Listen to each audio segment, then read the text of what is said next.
I woke up in the middle of the night, and something was watching me. At first, I thought it was just a coat hanging on the closet door, but when I looked again, it was gone. No coat, no coat rack, just an empty room, and the sinking feeling that I wasn't alone. I had spent a few days in Austin visiting friends. I live in Louisiana, so it's sort of an all-day drive. On my last day in Austin, my old friend Tom had commented on my Instagram story, asking when I leave, and I said today. He told me he lived an hour outside of Austin, which was actually in the direction home for me. I hadn't seen Tom in years, and it would be nice to catch up. He said I should stop by, and I said sure, why not? I set my GPS for Tom's address, and it said about an hour-and-a-half drive. Tom and I had been friends back in high school, but lost touch after graduation. We followed each other on social media, but hadn't really spoken in years. When I pulled up, I noticed his house was a little old-fashioned. It wasn't run down or anything, just aged. The wooden porch creaked under my steps, and when he opened the door, I caught the scent of old wood and something rustic, like an old cabin in the woods. Tom was, of course, very welcoming, giving me a big hug and pulling me inside. Some friendships stayed just as pure, no matter how much time passes. The inside of the house was just as old as the outside. The furniture looked like it had been around since the 70s, and every step I took on the hardwood floors let out a small creak. It felt kind of Texas, I guess. It was kind of charming in a way, like stepping back in time. We sat down in his living room, catching up on life, drinking whiskey. It was like 5 p.m. by this point. One drink turned into two, two into three, and before I knew it, I was pretty drunk. The warmth of the alcohol made the room feel smaller, cozier, but also heavier. Hours passed like minutes. Honestly, we were having such a good time catching up that eventually he dropped the question I knew he'd ask. "Hey man, you got a long drive back. Why don't you crash here for the night?" he offered. I hesitated, but he was right. I wasn't in any shape to be on the road. I said, "Yeah, good idea," and asked if I'd take the couch we were on. And then he said, "Nah, I got a spare room. It's nothing fancy, but it's better than the couch." That was good enough for me. We ate some Chinese food that we had delivered, and after a while, he led me down a short hallway to the spare bedroom. I didn't pay much attention to the inside of the room because I was hammered. We both were. But I remember the air in the room was still, like the room hadn't been used in a long time. I barely had time to register my surroundings before I collapsed onto the bed, completely exhausted and drunk.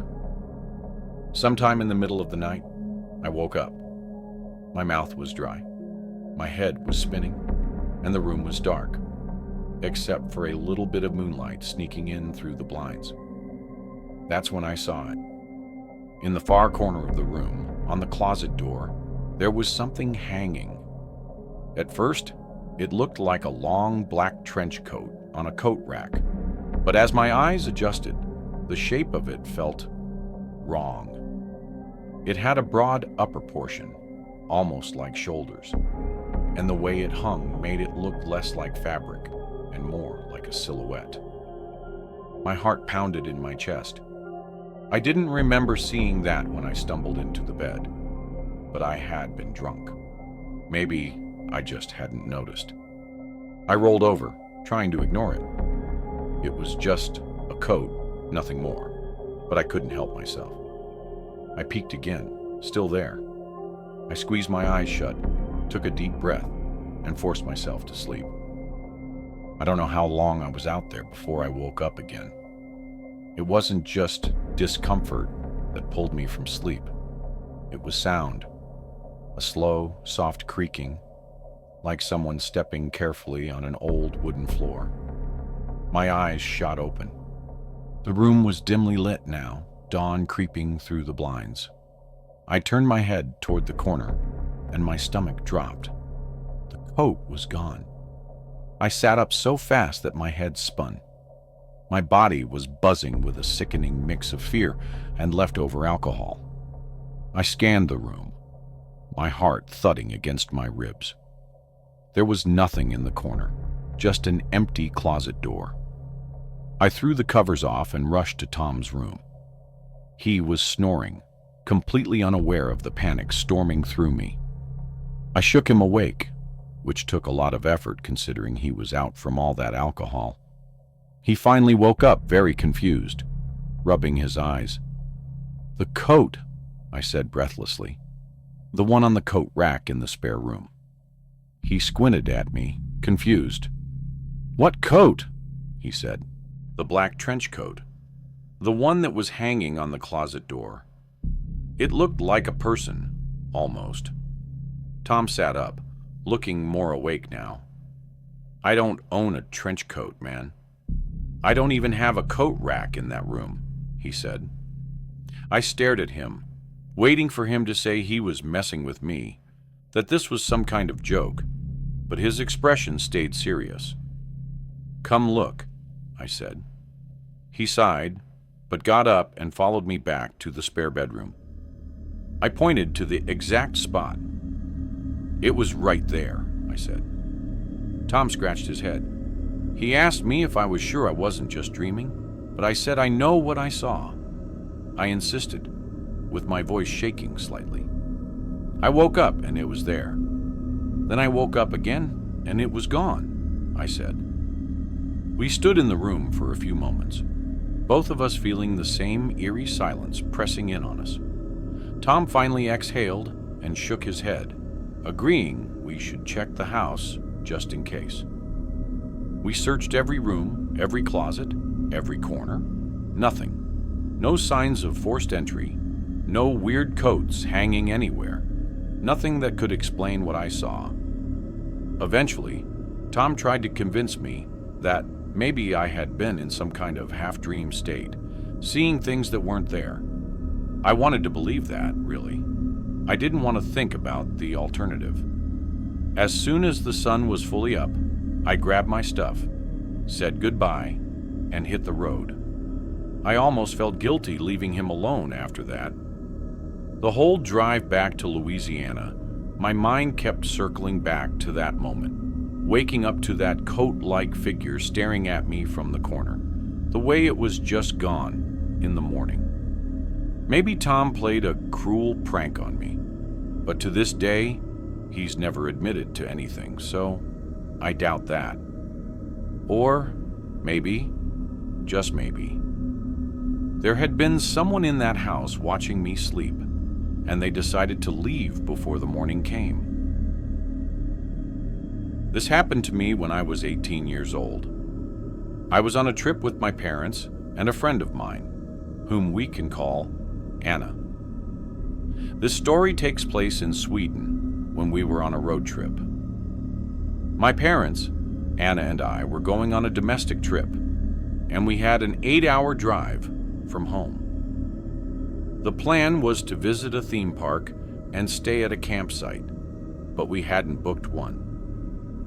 The day came and we arrived in the city where the theme park was located, but we planned to visit it the next day, so we needed a place to sleep. Since we had brought tents in our car, my dad searched online for a nearby campsite. He found one that seemed good and close by, so he called the campsite. Unfortunately, that day coincided with a big soccer tournament, and the campsite was fully booked. Since we hadn't reserved a spot in advance, there was no space left for us. My dad called around, but we couldn't find any campsites that were reasonably priced and near the theme park. Our only option was to find a camping spot in nature. We set the GPS to the nearest parking area in a forest to avoid parking fines. Eventually, we found a spot in a nature reserve. When we arrived, there were some people around, so we asked if it was okay to set up our tents there and whether it was a good place to stay. A woman who was hiking told us it was a good place to sleep and that there were no parking attendants. Based on that, we decided to sleep in a small, lonely gravel parking lot. We were surrounded by forest, and a 10-minute walk away was a beach. At first, we considered setting up our tents on the beach, but something told me it would be better to camp in the parking lot. As we got out of the car to set up our shelter for the night, I noticed a lone car parked further away in the lot. It looked like it was in bad condition, and there was no one inside. I found it strange because it was already evening, so there were no more people at the beach or hiking in the woods. However, I didn't think too much about it at the time. I helped my parents set up our tents.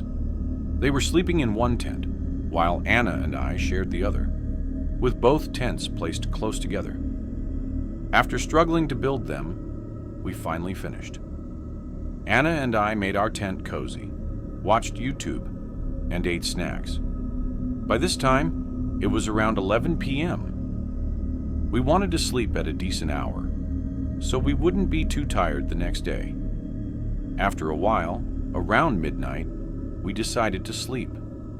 At this point, my parents were already asleep in their tent. Anna and I were scrolling through TikTok when we suddenly heard a metallic sound from the parking lot.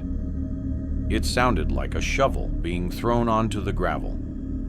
We both jumped in fear and asked each other what it could be. Too scared to peek out of the tent window, we chose to stay silent and listen. The sound had come from the same direction as the abandoned car. We then heard what I assumed was a shovel being thrown into the car's trunk, followed by the trunk slamming shut. We sat in silence, our hearts pounding. Then we heard the car speed off, as if someone were trying to get away quickly. I texted a friend from a nearby city, telling him where we were staying. He replied, warning me that the beach nearby was known to be dangerous, with organized criminals often engaging in illegal activities there. We had no idea about this before. When I read my friend's message, I felt cold and deeply unsettled. About 10 minutes passed in silence after the car sped away. Anna and I had started to calm down a little when, out of nowhere, we heard the loudest, most blood-curdling scream from a man coming from the woods. We were absolutely horrified. I immediately texted my mom, telling her we just heard a loud scream. When she didn't respond, I called her phone to wake her up. She finally answered and said neither she nor my dad heard anything. She reassured me that it was probably nothing serious, but at that moment, I couldn't think of any normal reason for someone to scream like that. Anna and I crawled under the blankets, terrified, not knowing what was happening. Every minute felt like an hour. Even though it was midnight, we were too scared to sleep. Suddenly, everything became eerily silent. Then, my blood ran cold. I heard footsteps. Someone was walking around our tents, moving stealthily. Anna and I sat up, frozen in fear. I put my phone down so that its light wouldn't illuminate the tent. My heart was racing, and I could hear my own pulse. There was no logical reason for anyone to be walking around our tents in the middle of the forest at this hour. The footsteps moved around our tent first, then toward my parents' tent, and then circled around our car, which was parked nearby. The person stopped and seemed to be looking at our tents. For a moment, there was complete silence. Then I heard the same car from earlier returning. Its headlights lit up our tents, and Anna and I quickly laid down to avoid being seen. I gathered the courage to peek through the small tent window. I saw the car door slam shut before it sped off again. I felt a brief moment of relief when the person left. From my vantage point, I could see the road they had driven down. 5 minutes later, I saw another car approaching fast. It was a police car, racing in the same direction. In the other car had gone. Nothing else happened after that. Anna and I were still shaken, so we decided to sit in a locked car to feel safer. I stayed awake until around 5 a.m., keeping watch over the forest, while Anna eventually fell asleep beside me. After about an hour, we went back to our tent and, out of sheer exhaustion, finally fell asleep. We woke up around 9 a.m., completely drained. I told my mom everything that happened, and she revealed that she had also heard the footsteps, but when the person was near their tent, she had also heard heavy breathing, like the kind you hear in horror movies. During a scary phone call, she had been terrified too. However, my dad had slept through the whole thing, so we had to tell him the story. Without hesitation, we immediately packed our things and the tents, eager to leave as soon as possible. None of us wanted to stay there any longer. Despite the terrifying night, we had a good time at the theme park later that day. However, that evening, I decided to research the forest where we had camped. What I found made my stomach drop. Just a short time before our visit, a man had been murdered there, stabbed to death due to gang-related debts. Even more disturbingly, 2 men had gone missing from that exact beach and had never been found. I couldn't stop thinking about it. What if the person walking around our tents was a dangerous individual, checking to see if there were any witnesses? What if we had been in serious danger without realizing it? Even now, I still think about that night. Who made that horrifying scream? And why was someone using a shovel in the middle of the night in a forest? And the police, what exactly were they chasing? I guess I'll never know. But first, did you know that 98% of people who watch my videos aren't subscribed? That means you. And yes, I am speaking specifically to you. Probably aren't. So now would be a great time to leave a like on the video and subscribe. Anyhow, this happened when I was 16. I was still in high school. I obviously didn't have a car yet, so I was at the mercy of my parents, driving me around, or just walking if it was close. It was the weekend. My friend Haley was having some of our friends over since her parents weren't home. My mom drove me to her house. Haley lived close, about a 3-minute drive and 20-minute walk. My mom was single at the time, and she also liked to go out too. So she told me that if she's out late, then to just walk or get a ride home, which meant she was going on a date.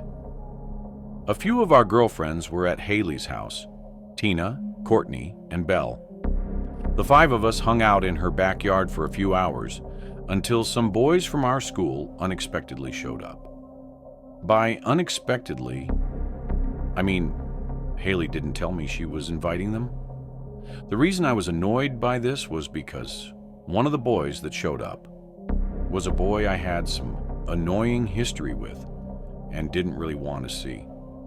Haley thought she was being cute and sneaky by inviting him there against my knowledge because she, for some reason, wanted him and I to work things out. It was just an awkward mess. There were 4 boys and 5 girls, including me, so eventually I just decided I wasn't really feeling it.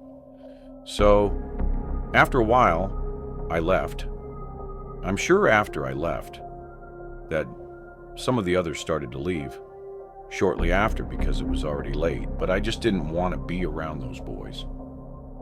I made sure to let Haley know how pissed off I was over text as I was walking home, and she kept saying, "OMG, come back." She apologized, and I forgave her, but I still just wanted to go home. I walked for like 5 minutes until I slowed down. I thought I heard footsteps behind me, and when I slowed down, I confirmed I heard footsteps that weren't mine. I turned around, and there was a middle-aged man with a hood up over his head and his hands in his hoodie pocket. He was smiling, looking at me, and said, "How you doing?" I responded, "Hi," and just turned and kept walking. We were in the suburbs. People are walking around. It's not unheard of, even if it was late. 5 minutes more passed of me walking, and every time I'd glance around, that man would still be behind me, more or less the same distance away, maybe a little closer each time I looked. It was not a straight path home. I'd have to make multiple turns onto intersecting roads to get to my house, and each turn I made, he was still there. I was texting my friends about it, and then the man from behind me said, "Isn't it such a nice night?" "Love this weather," I replied back, "Yeah," and that was it. I started walking just a bit faster, but not enough to draw suspicion like that I'm running away. The man spoke again, and every time he opened his mouth, part of me died a little more inside. Like, why was he talking to me? Why was he following me? He asked. "Are you from the neighborhood?" I replied, "No." I was making my answer short and firm. The man chuckled. I started asking all my friends for help to send one of the guys to come pick me up. Ironically, the boy who I was trying to avoid was on his way to come get me. I'll just nickname him Brandon. The man behind me then said something that changed everything. He said, "I'm not going to hurt you. You live by the elementary school, right?" I turned around and he stopped in his tracks. He was still smiling, but now his smile seemed more disingenuous, more sinister. I screamed, "Leave me alone," and started to run. I heard the man running behind me, catching up to me. At that point, it was my life on the line, so I started screaming bloody murder. I started screaming, "Help me," for everyone in their houses to wake up and hear. The man dropped his nice guy facade and said, "Shut up, you little bitch." My screams definitely scared him off because he obviously didn't want a bunch of witnesses about to come out of their houses. He ran away into the darkness, and I saw some lights in the houses around me turn on. One couple came out of their house, and I explained I almost got kidnapped. I stayed there in front of their house until Brandon arrived to pick me up. He drove me home. It was only like a 1-minute drive after that. My mom wasn't home. She was out, and she wasn't answering my text. I didn't want to be alone, so I invited Brandon in to stay the night. I know he was the happiest camper alive, but it didn't end there. We were up late just talking and reminiscing about old times, when we both heard footsteps circling the house. My room in that house was upstairs facing the backyard. We heard the gate to the backyard opening.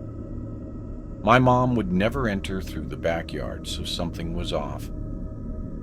I held back from yelling out "Mom," and instead, Brandon and I just looked out the window, watching. We didn't hear any more sounds.